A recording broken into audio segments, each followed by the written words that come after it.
Medina की गलियां पुरअमन थी, मगर दिलों में फितने सर उठा रहे थे।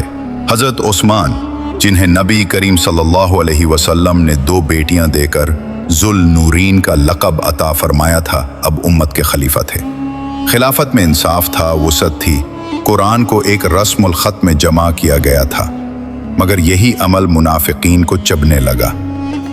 अब्दुल्ला बिन सबा, एक यहूदी अन्नस्ल फितना परस्त, इस्लाम के अंदर फ़िरका वारियत का जहर घोल रहा था। हज़रत अली की मोहब्बत का लिबादा ओढ़कर उसने सहाबा किराम में इख्तलाफ पैदा करने शुरू किए। ये फितना आहिस्ता आहिस्ता मदीना के दरवाजे पर दस्तक देने लगा। जब लोगों ने हज़रत उस्मान पर एतराज़ात किए तो आपने फरमाया, अगर मैंने कुछ गलत किया है तो कुरान से दलील दो। मगर जवाब दलील का ना था, बल्कि नफ़रत और इल्ज़ाम का था। हज़रत उस्मान ने मुसलमानों को बाहम लड़ने से रोकने के लिए सहाबा को तलवार उठाने से मना फरमाया। बागियों ने खलीफा वक्त के घर का मुहासरा कर लिया, लेकिन उस्मान रोज़े की हालत में नमाज में मशगूल थे। इस्लामी तारीख़ में ये पहला मौका था जब खलीफा को दुश्मनों ने मदीना में कैद कर लिया था। हज़रत हसन व हुसैन समेत कई सहाबा पहरा देने आए, मगर हज़रत उस्मान ने फरमाया, क्या मैं चाहूँगा कि नबी के नवासे मेरी वजह से कत्ल किए जाएं? हरगिज़ नहीं। इन्होंने सबको घर से वापस भेज दिया और तन्हा रहने का फैसला किया। आपने फरमाया, मैं क़िताल नहीं करूँगा, मैं नहीं चाहता कि मेरे सबब उम्मत में पहला खून बहे। ये वो सब्र था जो पहाड़ों को शर्मा दे। उस्मान घर में कुरान की तिलावत कर रहे थे, रोज़े की हालत में, हाथ में मुसहफ और ज़बान पर तस्बीह।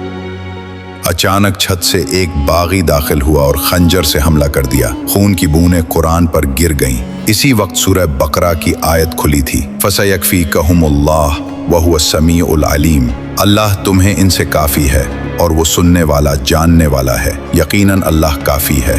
मगर उम्मत के लिए एक आजमाइश शुरू हो चुकी थी। उस्मान की शहादत के बाद मदीना की फ़ज़ा सोगवार हो गई। मस्जिद नबवी में रोने की आवाज़ें गूंजती रहीं।